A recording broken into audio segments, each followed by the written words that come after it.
तो Q&A series के पहले वीडियो में, मतलब जो हम बेसिक इलेक्ट्रिकल इंजीनियरिंग कोर्स की क्लासेस चल रही हैं उसके पैरेलल Q&A सीरीज भी के भी वीडियो अपलोड करते जाएंगे।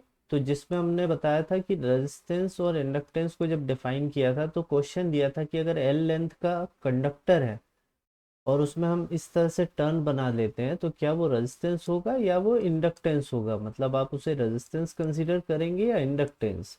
एक और इसमें जोड़ लेते हैं कि क्या उसमें कैपेसिटेंस भी होगा।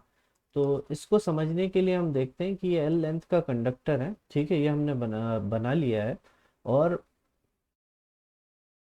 और हम मेजरमेंट भी देख लेंगे साथ में। तो सबसे पहले तो कॉन्सेप्ट समझते हैं, थ्योरी कि क्यों रेजिस्टेंस होगा। सबसे पहला क्वेश्चन, क्या ये रेजिस्टेंस है? तो ऑब्वियसली ये तो सभी का आंसर होगा यस। क्यों? क्योंकि किसी भी कंडक्टर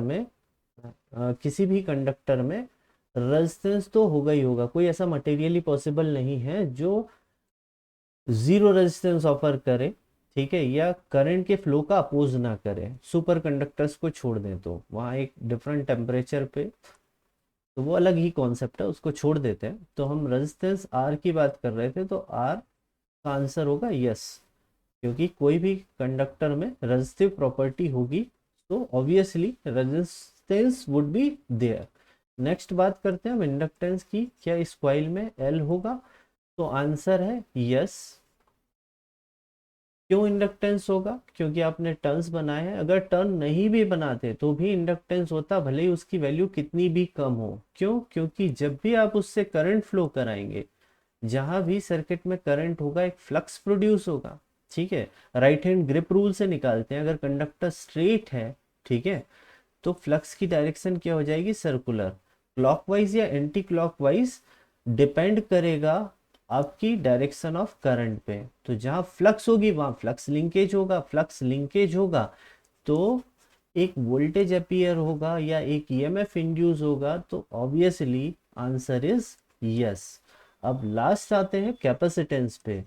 तो कैपेसिटेंस होगा या नहीं होगा? तो काफी बच्चों के आंसर इस टाइप के जब हम क्वेश्चन पूछते हैं वाइवा में या इंटरव्यूज में, तो कैपेसिटेंस के लिए स्टूडेंट्स नो कह देते हैं, but correct answer is yes. क्यों होगा कैपेसिटेंस? क्योंकि जब भी आप इसमें कोई एक करंट फ्लो कराएंगे, एक चार्ज होगा यहाँ पे, ठीक है। और अगर मैं इसको अर्थ से कंपेयर करूं, ठीक है, तो अर्थ हमें मालूम है पोटेंशियल जीरो है, अर्थ पे पोटेंशियल हम जीरो मानते हैं, ठीक है।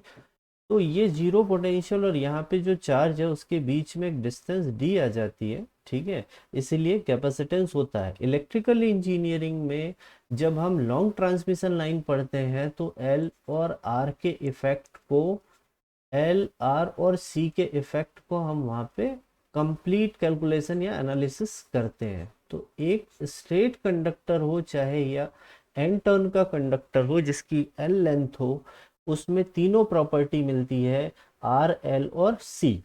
अब इसको हम वेरीफाई करके देख लेते हैं। तो मैं यहाँ अपना कैमरा ऑन कर रहा हूँ, वही मैंने एलसीआर मीटर लिया हुआ है, ठीक है। इसकी पावर ऑन कर लेते हैं। और ये एन टर्न्स की क्वाइल है, ठीक है। मैं इसको बड़ा कर लेता हूँ कैमरे को। तो ये हमारी एन टर्न्स और एल लेंथ का कंडक्टर है। अब इसमें मैं सबसे पहले तो मेजर करूंगा इन दोनों टर्मिनल पे कनेक्ट करने के बाद कि क्या इसमें रेजिस्टेंस है। तो यहाँ ऑटो पे सेलेक्ट है, तो ये सबसे पहले क्या पड़ेगा? इंडक्टेंस। तो 7.4 माइक्रो हेनरी। ऑपरेटिंग फ्रिक्वेंसी कितनी है? 1 किलोहर्ट्ज, ठीक है। इस फ्रिक्वेंसी को आप चेंज भी कर सकते हैं, ये 10 किलोहर्ट्ज कर दिया मैंने।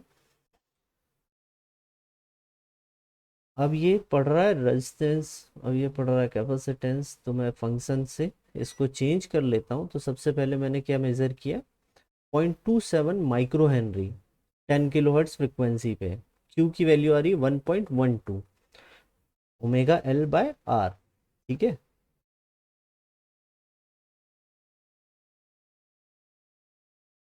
अब कैपेसिटेंस देखते हैं, तो कैपेसिटेंस नहीं पढ़ पा रहा है ये, ठीक है, क्योंकि कैपेसिटेंस की वैल्यू काफ़ी कम है।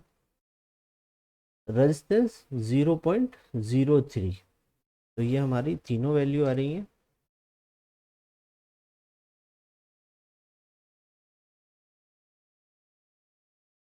फिर से एक बार देख लेते हैं। तो ये रेजिस्टेंस की वैल्यू हो गई आपकी, रेजिस्टेंस बहुत कम है।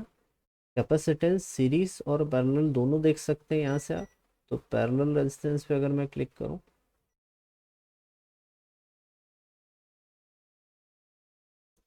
एक मिनट,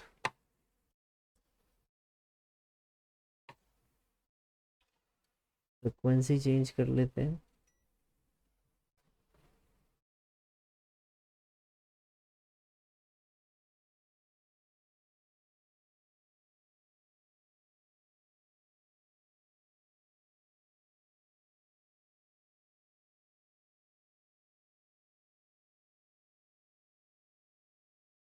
मैं इसको 10K पर 10 kHz पे वापस से सेट कर रहा हूँ, ठीक है। अब यहाँ पे हम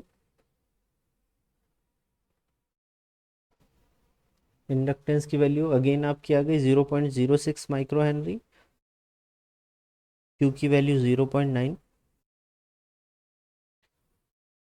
कैपेसिटेंस लिमिट से बाहर जा रहा है तो कैपेसिटेंस रीड नहीं कर पा रहा है ये मीटर, और रेजिस्टेंस 0.03 ओम, 0.003 या 004 ओम। तो बहुत कम रेजिस्टेंस है इस वायर का, इस कंडक्टर का। तो आई थिंक आपको समझ में आया होगा। मैं इसको मीटर को ऑफ कर ले रहा हूँ कि एक कैपेसिटर, ओ सॉरी, एक कंडक्टर में तीनों ही प्रॉपर्टी होती है, resistance, inductance as well as capacitance. तो आज के वीडियो को यहीं एंड करते हैं। Thank you.